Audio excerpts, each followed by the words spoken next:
আমি মোহাম্মদ নজরুল ইসলাম আলামিন জামে মসজিদের একজন খাদেম এবং মুতওয়ালি। আসলে আমি বাংলাদেশ মুক্তিযোদ্ধা সংসদের প্রথম সেক্রেটারি জেনারেল, একজন মুক্তিযোদ্ধা ছিলাম, সুইসাইড গ্রুপের কমান্ডার ছিলাম। দেশ স্বাধীন করার পরে আজকে এই মসজিদ তৈরি করার পিছনে যে ইচ্ছা, সেটা আমি প্রকাশ করার আগেই কিছু বলতে হবে। মোহাম্মদপুর একটা এলাকার নাম, ঠিক মোহাম্মদপুর, অথচ মোহাম্মদের যে নামাজটা বাংলাদেশে খুব কম জায়গায় আছে। মোহাম্মদপুরে মোহাম্মদের নামে যে মসজিদ হওয়ার কথা, যে দিন প্রচার করার কথা, সেটা এখানে নাই দেখেই 1990 সালে জায়গাটা কিনছিলাম বাড়ি করার জন্য। 1993 সালে আল্লাহর কি মেহেরবানি, ইচ্ছা হলো যে মোহাম্মদের একটা মসজিদ হোক এখানে। সেই ইচ্ছায় প্রথম ত্রিপাল দিয়ে শুরু করলাম মসজিদ।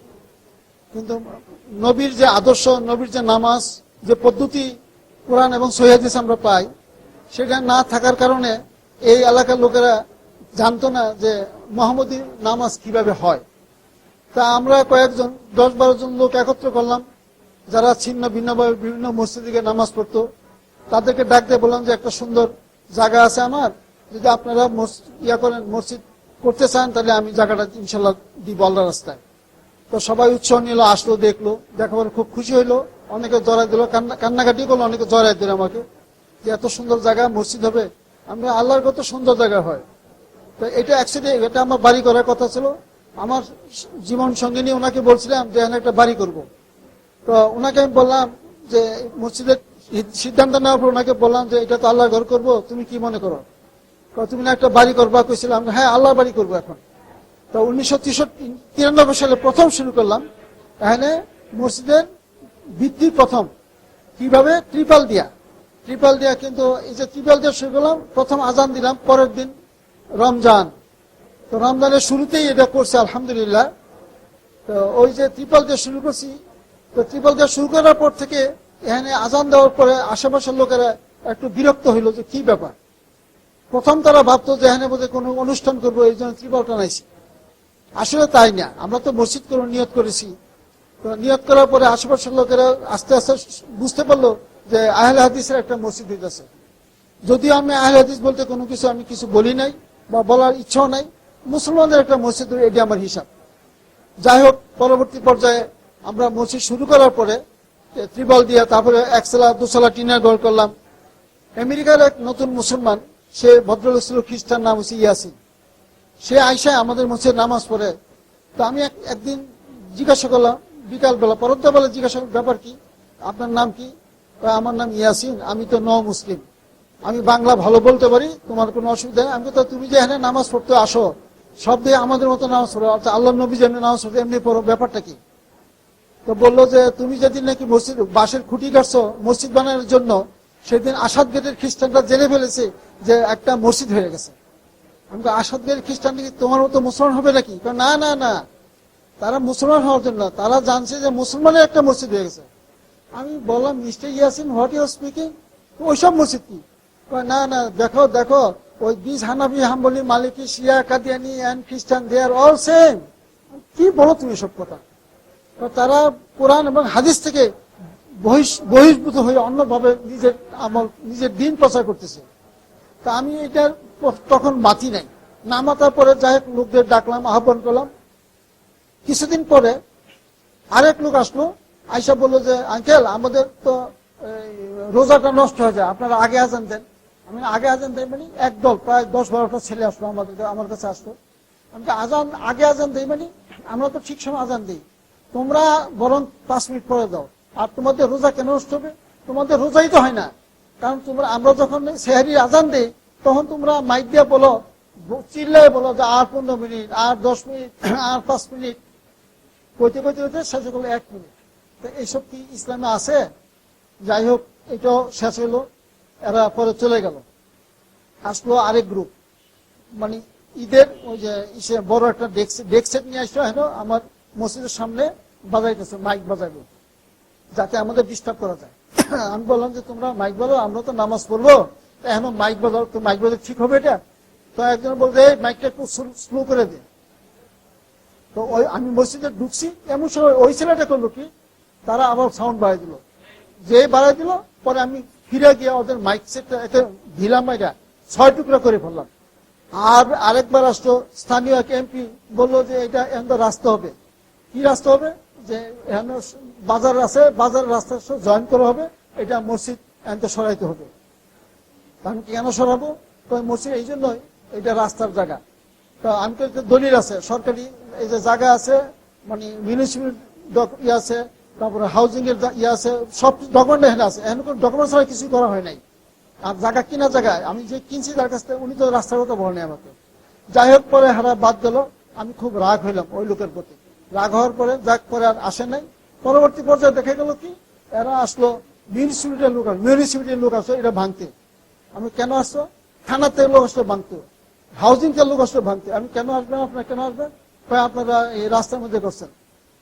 থানা থেকে সেকেন্ড অফিসার আসলো, আইসা বললো, আমি তখন তো তারা সার ঢালাই দিব। এমন সময় সে আইসা বললো কি, যে আপনি রাস্তার মধ্যে মসজিদ বানিয়েছেন। আমি কোন রাস্তা? এটা নাম্বার আছে 46 শাহজাহান রোড। এটা রাস্তা হইলো? এটা তো কিনা জায়গা আমার, রাস্তা কেন বলছেন? কারণ না, আমাকে কমপ্লেন করছে আশেপাশের লোকে। আপনি ওসি সাহেবকে বলেন আসতে, আইসা যাই না যাক যে এটা রাস্তায় করছি না কিনা জায়গায় করলাম। পরে উনি আর আসেন নাই। ডিআইটির লোক আসলো, ডিআইটি আসলো ভাঙতে আসলো, গাড়ি গুড়ি সব নিয়ে আসলো। আসল কথা হলো, গাত্রটা হলো যে আমরা জোরে আমিন বলি, আমরা নবীর মতো নামাজ পড়ি, এটা হচ্ছে আশেপাশের লোকের একটা গাত্রদা হয়ে গেল না। কারণ এখানে তো পীরপন্থী, হানাফি, বিভিন্ন শিয়া, কাদিয়ানি সব লোক এখানে আছে। এই জন্য হাতের হেরা দেখো যে মানে হাদিস মতো নামাজ হয়, তাহলে ওদের বাত মারা যাবে। ভাত এরা পাবে না, এরা মিলাপ করাইতে পারবে না, এরা কুলখানি করে পারবে না। মৌলবীদের যে 2 পয়সা পকেটে ভরতো, এই পয়সা ভরা যাবে না। এই জন্য সবাই মিলা আন্দোলন করলো যে মসজিদ ভাঙতে আসবে। তা আমিও জানাই দিলাম যে ঠিক আছে, ওদেরকে আসতে বলো, সবাইকে বিদায় নিয়ে আসতে বলো। কারণ আমার সাথে, আমি তো সুইসাইড গ্রুপের কমান্ডার, যা করো তাই করে ফেলবো। আল্লাহর ঘর এস্টাবলিশ হবে, নবীর দিন এস্টাবলিশ হবে, ইনশাল্লাহ এর কোনো সন্দেহ নাই। তা প্রথম 1.5 কাতার শুরু করছিলাম, মনে আছে আমার। মসজিদ যখন শুক্রবার দিন হয়, 1.5 কাতার শুরু করছিলাম। তখন আমাদের খতিব ছিল আব্দুল সত্তার ত্রিশালী সাহেব, ময়মনসিংহ থেকে আসতেন, ত্রিশাল থেকে আসতেন। আরো খতিব রাখছি, আব্দুল সামাদ আনোয়ারি ছিল একজন, উনি আসতেন সাতক্ষীরা থেকে। তারপরে আব্দুল রৌফ সাহেব ছিলেন, উনি এখন অসুস্থ আছেন, উনি আসতেন খুলনা থেকে। তারপরে আরো যারা যারা আনতাম, যেমন বিভিন্ন জায়গাতে যারা নামি দামি খতিব, যারা নাকি সহি হাদিস নামাজ পড়ে, তাদেরকে আইনা খুব দেওয়ালাম। এই শুরু হলো মসজিদের প্রথম স্তরের আন্দোলন, মানে সঠিক দিনের আন্দোলন। পরবর্তী দেখা গেল যে আমাদেরকে বিভিন্ন জায়গা থেকে কি বললো, তারা আইসা এটা বন্ধ করার জন্য বললো যে না, এটা আমরা তো করতে দিব না, আপনাদেরকে অসুবিধা আছে। আমাদের কি অসুবিধা? যে আপনারা ওহাবি, আপনারা শিয়া, আপনারা কাদিয়ানি, বিভিন্ন শব্দ নামে তারা নাম দেওয়া শুরু করলো। আমি তো না, তো আমরা তো সঠিক দিনে আছি। পরে মসজিদে ওই যে ইয়াসিন আমাকে বলে গেল, পরের বছর ইয়াসিন এসে আমাকে 10,000 টাকা দিল। ওই যে নতুন মুসলমান, খ্রিস্টান থেকে মুসলমান হয়েছে, সে আমাকে 10,000 টাকা দিল ছাদের মধ্যে লাগানোর জন্য। তারপর থেকে মসজিদ নিচতলা ভরে যায়। মহিলার সংখ্যা ছিল 6-7 জন, মহিলা এখন 100 হয়ে গেছে। পুরুষরা ছিল 1.5 লাইন, এখন 1 তলা ভরে, 2 তলা ভরে, 3 তলা, 4 তলা, 5 তলা, আর জায়গা হয় না। এখন আমরা রাস্তার মধ্যে নিছি। আর এত দূরে থেকে লোক আসতেছে। এখন আল্লাহর মেহেরবানি, সারা বাংলাদেশের যত লোক যে জায়গায় আছে, তারা খবর পেয়েছে আলামিন মসজিদ, সহি তরিকার একটা মাত্র মসজিদ বাংলাদেশের সৃষ্টি হয়েছে। আমাদের যদিও অনেক মসজিদ আছে, আহলে হাদিসের মসজিদ অনেক আছে, কিন্তু সহি তরিকার মতো খুতবা অনেক জায়গায় দেওয়া হয় না। তো আমরা তো চেষ্টা করতেছি আল্লাহ রসুলের যে দিনটা আছে, সেই দিনটাকে আঁকড়ায় ধরবো এবং আমরা জনগণকে জানাবো যে আসল দিন কোনটা আছে। কারণ এই দিনটাকে কিন্তু অনেকে পিছিয়ে ফেলাই দিছে। বিশেষ করে কিছুদিন আগে টেলিভিশনে একটা প্রোগ্রাম করতে গেছিলাম, আমার মনে আছে, এটা বাধ্য হয়ে বলতেছি। সে আমাদের প্রোগ্রাম নিতে গিয়ে বললো যে, আমি বললাম যে আপনারা কি প্রচার করেন? আমাকে প্রশ্ন করলো, মুরব্বী আপনি কি প্রচার করেন? আমরা প্রচার করি সঠিক দিন প্রচার করি। আমরা যে মুসলমান না নাকি? কারণ আমি তো আপনাদের মুসলমান না অমুসলিম এটা বলি নাই। আমরা বলছি তাদের কাছে দিন দেন, আমি যারা নামাজ ভুল করে, যারা সঠিক দিন জানে না, তাদের কাছে পৌঁছে দিই। আমরা হানাফি, আমরা কি কাফের? আমি বললাম আপনার কাফের। আমি বলছি আপনাকে, আপনি আকবরের কথা বলেন কেন? তারপরে আমি বললাম যে আমার সাথে আব্দুল রাজ্জাক বিন ইউসুফ ছিল আমার সাথে, এবং কাজী ইব্রাহিম যাওয়ার কথা ছিল। কাজী ইব্রাহিম সময় পায়নি, আসতে পারেনি। তাই আমি বললাম যে দেখেন, আপনারা যে কথা বলতেছেন এই কথা ঠিক না। আমি তো আপনাদের কাফের বলবো কেন? আমি আপনাদের বলছি যে শুদ্ধভাবে নামাজটা যেটা সহি হাদিস আছে, সেই নামাজটাকে আপনারা আঁকড়ায় ধরেন। আপনারা তো বিভিন্ন জায়গাতে পাশ করে আছেন, আপনারা তো শহীদ দিন জানেন না। আপনারা জানেন কি যে বাপদাদা 14 গোষ্ঠীতে যেটা পাইছেন এটাই প্রচার করতেছেন।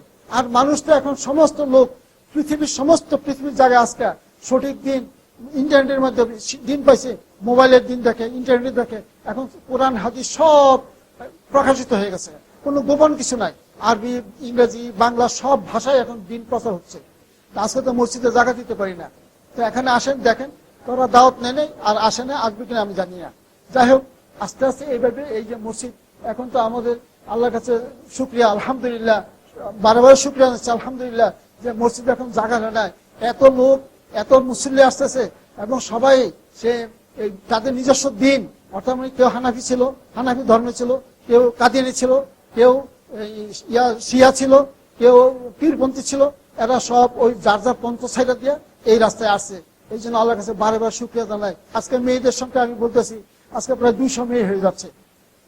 200 মেয়ে হচ্ছে, তারাও এরকম তাদের বাপদার ধর্ম ছাইড়া চলে আসছে। তারা এখন আইসা তারা নিচতলা জায়গা লয় না, পরে দোতলা মেয়েদেরকে দিলাম, দোতলা জায়গা লয় না, পরে পুরুষদের দিক থেকে একটা সাইড পুরুষের জন্য আবার মেয়েদেরকে ছেড়ে দিলাম। এখন মেয়েদের সংখ্যা প্রায় 200-250 হয়ে গেছে। আলহামদুলিল্লাহ, যে এই যে সঠিক দিনের সন্ধান পাইছে। আজকে সারা বিশ্বে আমার বিভিন্ন জায়গা থেকে, বিভিন্ন পৃথিবীর বিভিন্ন আনাচে কানাচে, জাপান থেকে, অস্ট্রেলিয়া থেকে, আমেরিকা থেকে, সুইজারল্যান্ড থেকে, বিভিন্ন জায়গা থেকে টেলিফোন আসে যে এই মসজিদে খুতবা কে কখন দিবে। আমাদের মসজিদে বর্তমানে 5-6 জন খতিব আছেন, তারা টাইম এক এক সময় এক এক খুতবা দেয়। আর 6 জন খতিব অলরেডি আমরা বের করে দিয়েছি, কারণ হাদিস বহির্ভূত তারা কথা বলতো, তাদেরকে আমরা রাখি না। 6 জন খতিব বের করে দিয়েছি। কেন দিছি? যেহেতু হাদিস বহির্ভূত কথা বলতো, এই জন্য তাদেরকে রাখি নাই। আমি তাদের নাম বলবো না, কারণ তারা অপমানিত হবে আমি যে নাম বললাম, অনেকের নাম জানে। আর এখন বর্তমানে 6 জন যারা আমার খতিব আছে সবাই পিস টিভির ভাষ্যকার, সবাই পিস টিভির ভাষ্যকার। যেমন আব্দুর রাজ্জাক বিন ইউসুফ, তারপরে মুজাফর বিন মহসিন, তারপরে বর্তমান আছে কাজী ইব্রাহিম, তারপরে ডক্টর মুসরাউদ্দিন, তারপরে আছে আহমদ ইশালি। ও এখন আসে না, তার নিজস্ব প্রবলেমের জন্য ও এখন আসা বন্ধ করেছে। তারপরে আরো যারা খতিব আছে, এখন আমরা এই খতিবদেরকে দিয়ে প্রত্যেক সপ্তাহে এক এক সপ্তাহে এক এক খতিব খুতবা দেয়। এই খুতবা আমরা বিশ্বে ছড়াই দিই। এই জন্য মানুষ, বাঙালি যত জায়গায় আছে, তারা খুতবা পায়, শোনে এবং অনেক কিছু শিখতে পারে। আমি আশা করছি যে বয়স তো অনেক হয়েছে, 70 পার। 70 পার, এখন কতদিন রাখছে আল্লাহ আমি জানি না, আল্লাহ আলম ভালো জানেন। তো আমি যেই কদিন থাকবো, আমি ওয়াদা করছি এই দিনের খেদমত করে যাব আজীবন, যতদিন পর্যন্ত দুনিয়াতে বেঁচে থাকবো, সঠিক দিন প্রচার করবো। এখন তো আল্লাহর মেহরবানি, অনেক তবলিগ পার্টি আইসা দিনে আইসা ঢুকছে এবং তবলিগ ছেড়ে দিচ্ছে তারা। ইনশাল্লাহ একদিন দিন হবে, উজ্জীবিত হবে, আল্লাহর নবীর দিন উজ্জীবিত হবে ইনশাল্লাহ। সময় বেশি নাই, কারণ 1.5 কাতার শুরু করছে আলামিন মসজিদ। এখন 5 তলা বইরা রাস্তা ভরে প্রায় কয়েক হাজার লোক হয়, আল্লাহর মেহরবানি। 12 জামাত করি আমরা। আজকে আমরা চাচ্ছি যে সারা বিশ্বের যত বাঙালি মুসলমান আছে, যে জায়গায় আছে, তারা জানুক যে সঠিক দিন একমাত্র আলামিন মসজিদ থেকে প্রচার হয়। 5 জন 6 জন খতিব আমাদের, এবং সবাই পিস টিভির ভাষ্যকার। এবং পিস টিভির আমরা ডক্টর জাকির নাইকে আনার চিন্তা করছি ইনশাল্লাহ। আমরা চেষ্টা করতেছি উনাকে আনার জন্য, যাতে উনি এখানে ভাষণ দেয় আমাদের। কারণ উনি একটা, আল্লাহ উনাকে একটা ইমানদার বান্দা পাঠাচ্ছে, যতটুকু আমি জানি। আল্লাহর মেহরবানি, উনার মতো লোক পাওয়াতে আজকে আমাদের সুবিধা এসেছে। আজকে সমস্ত মিডিয়াগুলোর মধ্যে হারা সব যারা নাকি অপপ্রচার করতো, তাদের মুখ চুপ হয়ে গেছে। আজকে আমরা জানি যে সঠিক দিন ইনশাল্লাহ প্রচার হবে, প্রকাশ হবে। তাই আমি সবার কাছে দাওয়াত দিচ্ছি, আপনারা সহযোগিতা করেন। বিভিন্ন আমাদের মসজিদ জায়গা নাই, মসজিদের পাশে একটা জায়গা আছে, আমি এই সুবাদে দাওয়াতও দিয়ে রাখলাম। মসজিদের পাশের জায়গার জন্য আল্লাহ আমাদের কবুল করেন, তাহলে আমরা মসজিদে এক্সচেঞ্জ করে ইনশাল্লাহ এখানে দিন করবো। আমাদের একটা মাদ্রাসা করেছি আমরা, এই মসজিদের আন্ডার একটা মাদ্রাসা আছে, মডেল মাদ্রাসা। এটার জন্য আমরা বিভিন্ন টাকা খুঁজতেছি, আমরা একটা জায়গাও কিনছি।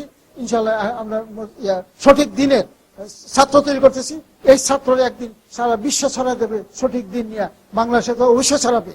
তো যারা নাকি মিলাদ করতো, যারা নাকি বিভিন্ন মাযহাবের ভাই যারা বলে, আমি তাদেরকে অনুরোধ করবো, আপনারা মেহেরবানি করে কোরআন হাদিস পড়েন, পড়ে দেখেন আপনাদের ইমামরা কি করছে আর আপনাদের কি বুঝাইতেছে। আপনারা দয়া করে সহিহ হাদিস পড়া যায় না, পরে আপনার নিজের আমল ঠিক করেন।